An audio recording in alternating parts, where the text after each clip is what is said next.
एक कथावाचक थे, उनकी उम्र हो गई थी 55 वर्ष की, के आगे के दांत दो टूट गए थे।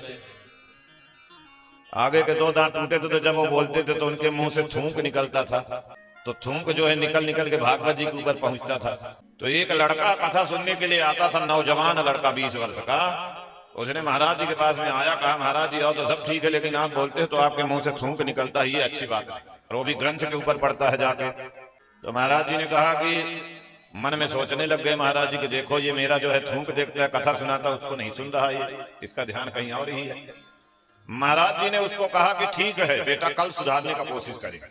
अब कैसे सुधारेंगे, दांत उखड़ा है तो एक दिन में तो दांत लगेगा नहीं। लेकिन महाराज जी को थोड़ा अच्छा नहीं लगी उसकी बात। महाराज जी अगले दिन जब कथा में बैठे तो महाराज जी ने देखा, जब वो आ गया, जो लड़का था बैठ गया कथा में, महाराज जी ने देखा कि आ गया, पूरी भीड़ से पंडाल भरा हुआ था। महाराज जी ने कहा कुछ मूर्ख ऐसे कथा में आते हैं जिनको ऐसा लगता है कि महाराज जी के मुख से थूक निकलता है। अब उनको कौन बताए कि ये थूक नहीं है, ये भागीरथी गंगा है। 55 वर्ष की आयु हो गई है, कथा अब मुंह से थोड़ी ना निकलती है, तो गंगा निकलती है, गंगा प्रवाहित होती है, साक्षात गंगा मैया। अब उस आदमी को बहुत बुरा लगा, उस लड़के को। उसने कहा, मन में सोचने लग गया कि इसको कल मैंने बोला, अच्छी राय दी, और ये जो है मेरे को ही गालियां दे रहा। तो उसने क्या किया कि वो लड़का भी बहुत चालाक था।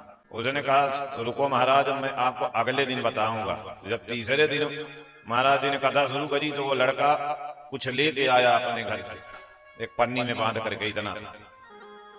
जब कथा समाप्त हो गई, महाराज जी से कहा कि महाराज जी मैं आपके लिए कुछ प्रसाद लेके आया हूँ। मंच में गया महाराज जी के पास, बोला आपके लिए कुछ प्रसाद लेके आया हूँ। महाराज जी ने कहा क्या लाया है?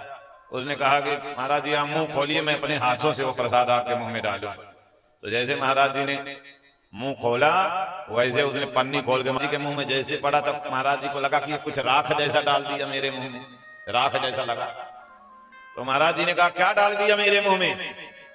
तो उसने कहा महाराज जी जब मैं 12 वर्ष का था तब मेरे पिताजी गुजर गए थे, और मेरे पिताजी की अंतिम इच्छा थी कि मेरी अस्थियां गंगा जी में प्रवाहित करी जाए हरिद्वार में।